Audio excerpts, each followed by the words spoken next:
تو میرے عرض کرنے کا مقصد یہ ہے کہ ہمارے ہاں معاشرے میں انفرادی طور پر ہم افراد میں اور معاشرے میں اور اجتماعی طور پر ٹالرنس، کمپیٹیبلٹی، کمپیشن، ایمپتھی اور اس طرح کی اچھی باتیں اس لیے نہیں ہیں کہ جب ہم پیدا ہوئے تھے وہاں سے لے کر 7 سال کی عمر میں ہمارے ہاں یہ چیزیں کنٹیکسچولی ایکسپیرینس کے طور پر ہمارے ارد گرد موجود نہیں تھیں. وہ صرف ایک تھیوریٹیکلی اچھی باتوں کے طور پر ہمیں بتائی گئیں، جو کہ سپرفیشل نالج کے طور پر بیان کرنے کے لیے، تقریر کرنے کے لیے، لوگوں کو کنونس کرنے کے لیے، امتحان میں اچھے نمبر لینے کے لیے تو وہ نالج اویلیبل ہے، مگر وہ ہماری زندگی کا حصہ بن جائے یہ نالج اویلیبل نہیں تھا. اس کے مقابلے میں اس کے اپوزٹ اویلیبل تھے. گھر کے اندر اگر سالن کے اندر نمک ٹھیک نہیں تھا اور مرچیں ٹھیک نہیں تھیں تو ابا نے 10 دفعہ وہ پلیٹ زمین پر زور سے ماری تھی اور یہ کہا تھا کہ اس جاہل عورت کے ساتھ میری شادی ہو گئی ہے جس کو پتہ ہی نہیں تھا، اور 2 سال کے بچے کے سامنے یہ کہا جاتا تھا.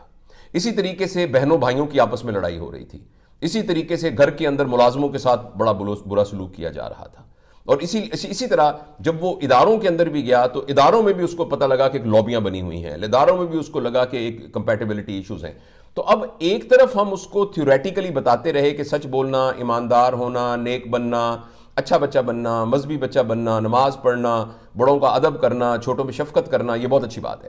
اور دوسری طرف ہم نے ایکسپیرینشلی ان کو وہ چیزیں نہیں بتائیں جس کی وجہ سے اس کا پیٹرن ایک خاص طور پر ڈیولپ ہو گیا.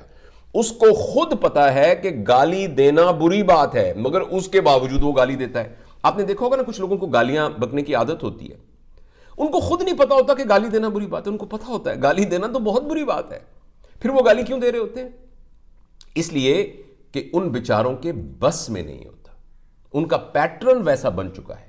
ایک شخص تھا بچپن میں آپ نے اس کی ٹانگ توڑ دی اور ٹانگ توڑ کے وہ ٹیڑھے طریقے سے جوڑ دی.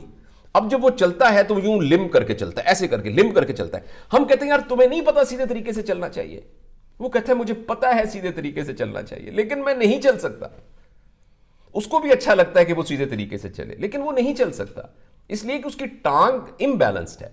تو انفارچونیٹلی ہمارے ہاں تربیت کا کوئی مربوط نظام نہ ہونے کی وجہ سے، اور خاص طور پر ہمارے جو ینگ پیرنٹس ہیں وہ یعنی جیسے اب ایک لڑکا ہے اس کی عمر تقریباً 18 سال ہے اور اس کو آپ نے میڈیکل کالج میں داخل کروا دیا ہے جہاں وہ انیٹمی، فزیولوجی، بایو کیمسٹری یہ سب کچھ پڑھ رہا ہے.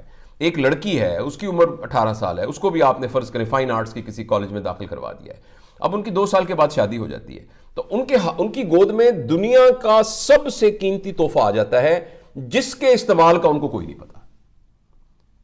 جن کو بیسک پرنسپل نہیں پتا کہ اس نے 7 سال کے اندر میں نے اس کے ساتھ جو سلوک کر دیا وہ ساری زندگی کے لیے یہ اس کے دماغ کا پیٹرن بن جائے گا.